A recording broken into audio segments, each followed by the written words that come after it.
Hey everyone, I'm Kyle Meyer, and welcome back to the Best Wines Online Tasting Room. I just literally about 5 minutes ago had my mind blown.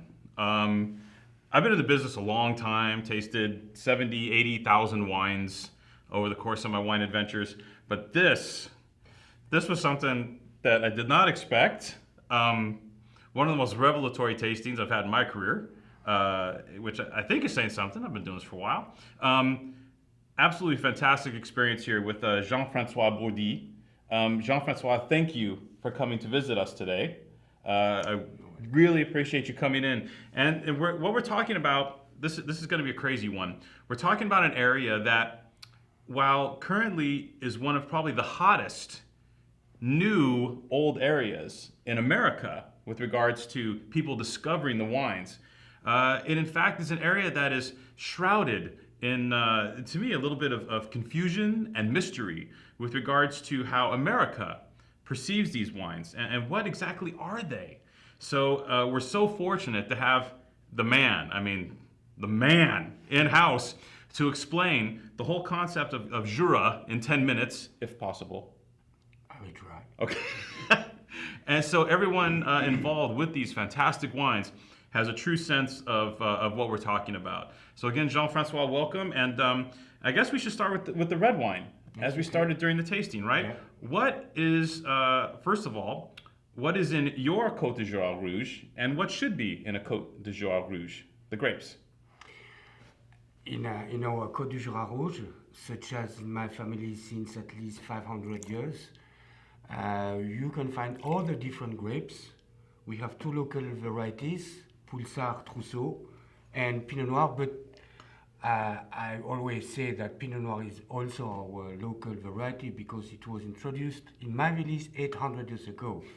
So it's a local variety. So we always blend. We never propose any 100% Pulsar or Trousseau or Pinot Noir. You can find in the north of Jura some 100% Pulsar and Trousseau, but the real tradition, such as in my family, but in many other families, only 50, 60 years ago, was to blend other grapes and then to wait a long time, please. No rush. No rush. As the climate is a continental with a lot of rain, there is a huge acidity in the wines, and that's why the only way to have something pleasant, never forget, wine is only for the pleasure. When you eat, you drink, that's it. The only way is to wait in very old barrels. Never new oak. We hate definitely these days. No new oak. No new oak. We buy when they are at least 10 to 12 years old. So no more tannin. They are totally neutral. They don't influence the aromas, but in addition, they well balance the wine. If you can keep at least 4 to 5 years. This is the two secrets, but the tradition is, we think with my brother, the best. To have something totally different comparing to all other vineyards in the world. So we have Pinot Noir, Pulsar, and Trousseau in here. And the wine ages for how long in barrel? At least 4 years. We At try least. between 4 and 4 years and a half in barrels. I guess the 67 was kept 5 years. Okay. At least 5 years. Yes. Now let's talk about, because you mentioned Pinot Noir, let's talk about Jura. Where is Jura located? Jura is located in the east of France, between Burgundy in the west, only 70 kilometers far from Bordeaux or Dijon, and Geneva, Switzerland in the west, in the east, 90 kilometers from Geneva. Amazing. Okay. I want to make sure we're clear on all these before we continue. The Côte de Jura Blanc. Yeah, What is in this? 100% Chardonnay. 100% Chardonnay. Yes, once again, excuse me, the real tradition. It was not possible formerly to blend with the Savagnin because only a few wine growers had a very small parcel of Savagnin. So this Savagnin was reserved obviously for the Vin Jaune. So not enough to blend with the Chardonnay. And in addition, it was, and it's still not necessary to blend because if, once again, you keep the wine, such as for the red, between 4 and 5 years in barrels, in all barrels, our strong terroir develops in the wines very slowly and give a wine which is not fresh, fruity, no, but big. Now, the soil here, when we're talking about the Chardonnay, what kind of soil are we talking about? Our limestone, Oh, with limestone. a small percentage, very often, of blue marl. Blue marl is the soil especially made for the Vin Jaune, but we can find some percentage of blue marl also. On the contrary, we have some hills, not many, only a few for the red. It's red clays with just a little bit of stone, just a little bit. Yeah. So we have a very different, it's all with limestone, but different style. 07 is just beautiful wine. I mean, so youthful. I mean, the acidity is the key, right? Exactly. Because there's no tricks or bells. Like we always say, bells or whistles here in America. You know, there's nothing fake. There's nothing. We did this. No, it's Chardonnay from these limestone soils in old barrels. Boom. Yes, and we try to select the old vines. Okay. Yes. So how old are the vines for this wine? Oh, the youngest are between 25 years old, but the oldest was planted by my great-grandfather in 1904. Now, there's a lot of old vines in Jura, huh? Yeah. Yeah, is any reason for that? Is because the soil can support or never? The reason is that we try to produce wines, either red, white, and obviously Vin Jaune, definitely different from all other wines in the world. And obviously, the older, the more concentration, the more terroir you can find in these old vines.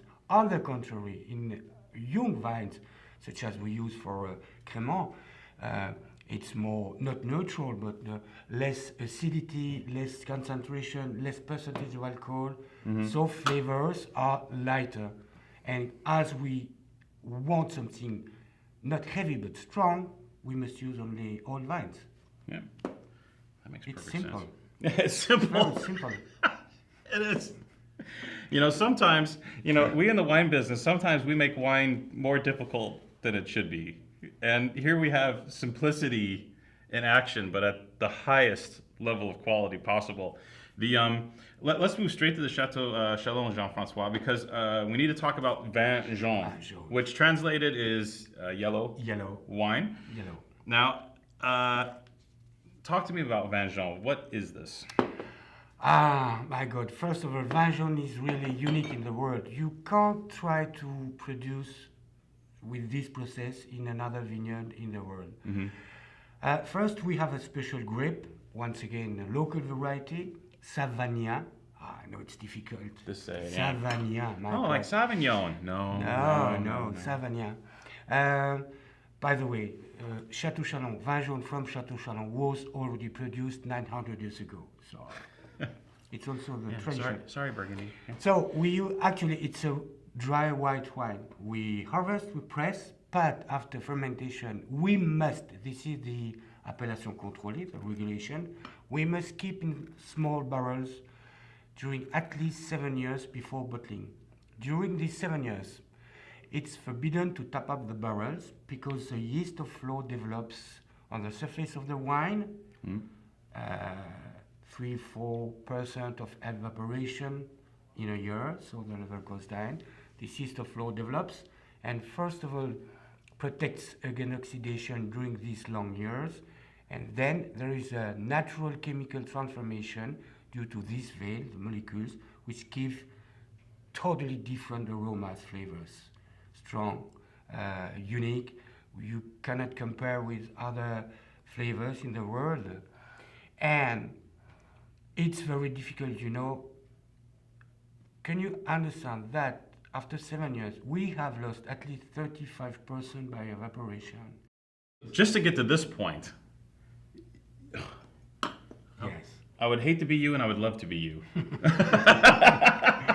But the result is really amazing. It's not possible not to love this wine. Maybe sometimes People need some education or some information, but once you have tasted, my God, and with the foie gras, for example, with the lobster, scallops, a trout with vin jaune, a chicken with a cream sauce, mushroom, and just before to serve, you add half a glass of vin jaune in the sauce. My God, can you imagine?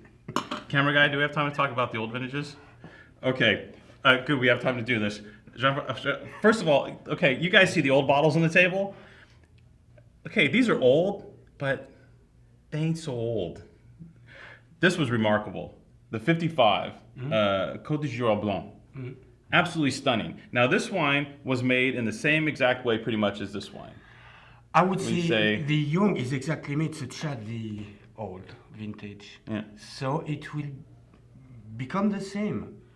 If you could make vertical tasting, for example, one vintage in each decade during 1 century, you will say, my God, each time, each decade, you have something stronger and stronger.